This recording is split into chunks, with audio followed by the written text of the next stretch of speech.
E aí, nono ano? Beleza, turma? Estamos aqui hoje, mais um dia, com o professor Sanjay, para a gente ter uma aula, tentar fazer o mais interessante possível para vocês, tá certo? Sobre genética, de novo, porque, pessoal, genética abrange tudo. E aí, hoje eu quero conversar com vocês sobre algo muito interessante, que, tipo, sempre a gente está conversando, porque eu adoro esse tema. Turma, primeiro eu quero falar com vocês que hoje nós vamos trabalhar sobre seleção artificial. Seleção artificial? Valha, eu só sei da seleção brasileira, eu não sei desse negócio dessa seleção artificial não.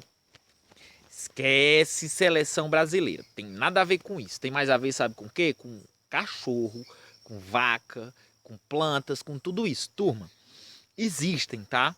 Duas teorias vigentes no mundo em relação que falam de como é que a vida se desenvolve. Inicialmente eu preciso contextualizar isso para vocês poderem ter uma noção melhor, tá certo? Como é que são essas duas teorias? Uma é o criacionismo ou fixismo, tá? Ele diz que as coisas são sempre assim, do jeito que são, porque foram criadas por Deus assim e se mantém assim, tá certo? Essa é uma teoria chamada criacionismo ou fixismo. Nós temos também o que? O evolucionismo, que ele acredita que a vida evoluiu através de criaturas muito simples, unicelulares, que aí foram se desenvolvendo e hoje em dia nós temos toda essa diversidade. E aí o cara que escreveu essa teoria, um cara chamado Charles Darwin, a gente vai falar melhor sobre ele quando a gente for estudar a evolução propriamente dita, tá bom? Esse cara, ele foi, para entender a evolução, olha só que legal, ele primeiro teve que entender a seleção artificial. Então, por isso é muito importante esse tema aqui hoje, tá certo? Para vocês poderem preparar a mente de vocês para a gente poder conversar depois sobre a evolução. Galera, imagina só, cachorro. Cachorro não existe se não fosse o homem. Essas bananeiras aqui que eu tô ao redor aqui abraçando, não existiriam desse jeito se não fosse o homem. Esse pé de limão aqui não existiria desse jeito se não fosse o homem. A vaquinha holandesa não existiria daquele jeito se não fosse o homem. O milho não existiria desse jeito se não fosse o homem. O feijão não existiria desse jeito se não fosse o homem. As rosas brancas, rosas vermelhas, a rosa que a gente dá para nossa mãe, a rosa que a gente planta, a rosa que a gente dá para o nosso crush, elas também não seriam assim se não fosse o homem. Aí vocês botam a mão na cabeça e me dizem: meu Deus do céu, hoje o professor foi doido. Que história é essa de que rosa, de que banana, de que vaca, de que cachorro, de que cavalo, de que esses bichos domésticos todos, incluindo vegetais e animais, não seriam como são se não fosse o homem? E aí eu vou conversar com vocês. Charles Darwin, ele viajou o mundo inteiro e aí ele percebeu que as espécies elas iam se modificando para se adaptar àquele ambiente, tá certo? E aí o que foi que ele viu? Ele foi fazer amizade com a galera que criava pombo. E aí viu, quando ele chegou lá, ele viu que o quê? Que na natureza ele conhecia um pombo cinza de cores discretas que vivia lá na Europa, no norte da África. Mas aí os criadores de pombo tinham esse pombo gigante chamado de pombo king. Tinha um pombo correio, tinha um pombo com rabinho de leque, tinha um pombo com formatinho de gaivota, tinha pombo com pena até o pé, tinha pombo com cristazinha, com tufinha na cabeça, tinha pombo de todo jeito. E tipo, aqueles pombos não existiam na natureza. E aí ele percebeu que surgiam mutações quando aqueles pombos da natureza eram criados. E aí, por exemplo, surgiu um pombo que era todo branco. E aí ele reproduziu esse pombo, surgiu outro todo branco, ele cruzou os dois, com o tempo ele só teve filhotes brancos, e aí ele foi selecionando, e ele criou uma coisa chamada raça. A seleção artificial, ela cria as raças. Por exemplo, turma, para ficar uma coisa assim bem prática para vocês, além do cachorro, que eu acho que todo mundo tem em casa, imagina só, vocês comeram ovo hoje de manhã? Vocês comeram frango, galinha hoje de manhã? Turma, quem tem família no interior e for pro interior e for lá ver um pinto de 1 mês de vida no interior, a galinha pé dura, ela é um pintinho ainda, bem pequenininho, tá certo? Se você for lá na granja, de onde veio esse ovinho que você comeu, esse franguinho que você comeu, você vai observar que o pintinho, com 30 dias, ele pesa quase 1,5 kg. Hã? É? Ele fica gigante, porque as linhagens de frangos mais robustos, mais pesados, que ganhavam peso com mais facilidade, foram selecionadas para obterem isso, tá certo? Então, todas as raças que nós temos domésticas foram criadas pelo ser humano, tá certo? Através desse fenômeno interessantíssimo chamada seleção artificial. É uma maneira que o ser humano tem de manipular a genética dos organismos que a ele serve. Turma, isso aí é tipo quase que uma característica inerente da nossa espécie. Porque imagina só, tipo, a gente vivia lá no começo como caçador, coletor, matava um bicho, encontrava uma comida lá e aí a gente sobrevivia. E aí o que é que aconteceu? Um dia alguém percebeu que se eu pegasse uma semente, plantasse, ela ia gerar um vegetal, uma árvore, uma determinada planta que poderia me alimentar. E aí surgiu a agricultura. Turma, no momento que surgiu a agricultura, surgiu a seleção artificial.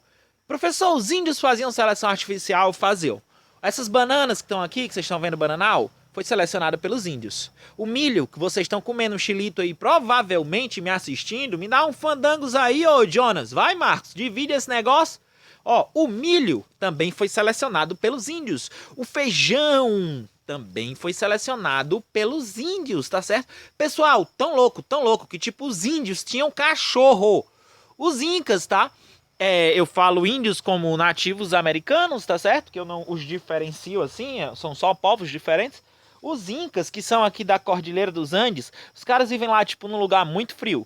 E aí, sabe o que é que eles têm lá? Eles têm uma raça de cachorro que eles desenvolveram que não tem pelo. Como assim, professor?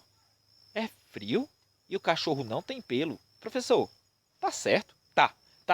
Tá certo, turma. Em alguns locais, os cachorros têm muito pelo, porque eles são criados do lado de fora de casa.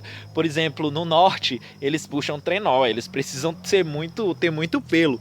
Na Cordilheira dos Andes, os incas, eles eram, tipo, muito espertos. Eu acho que eu também não teria pensado nisso. Ou quem sabe, né? Eles desenvolveram um cão sem pelo, porque o cachorro mora na casa com eles. E quando esfria, sabe onde é que o cachorro vai se aninhar?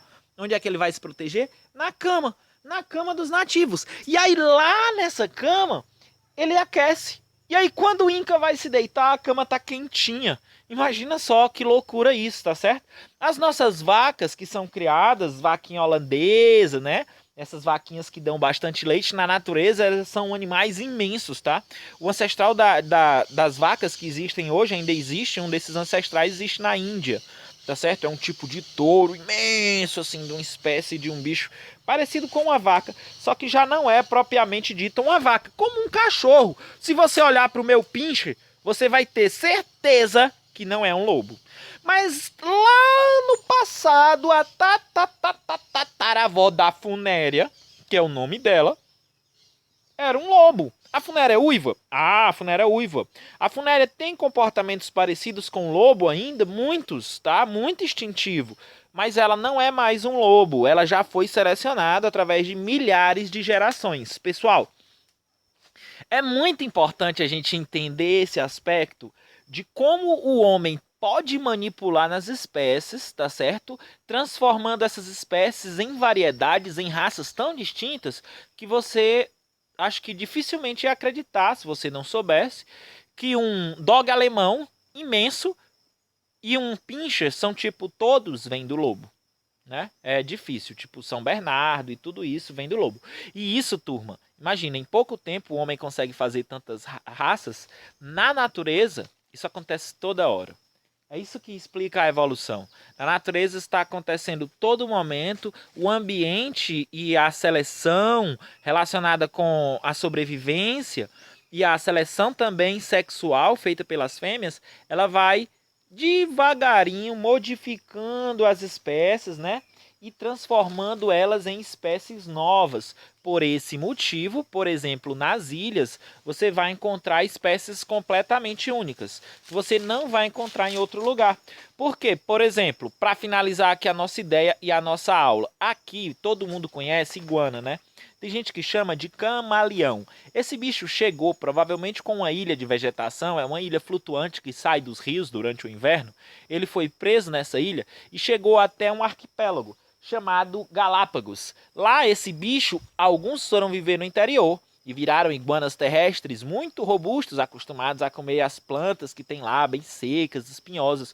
E outros iguanas encontraram como alimento as algas marinhas. E aí eles aprenderam a poder beber água do mar e liberar o sal, adaptaram-se à cor para poder, eles ficaram, por exemplo, pretos, para poder se camuflar melhor nas rochas e absorver melhor o calor que eles iam precisar mais do que os terrestres, porque eles se alimentam dentro do oceano.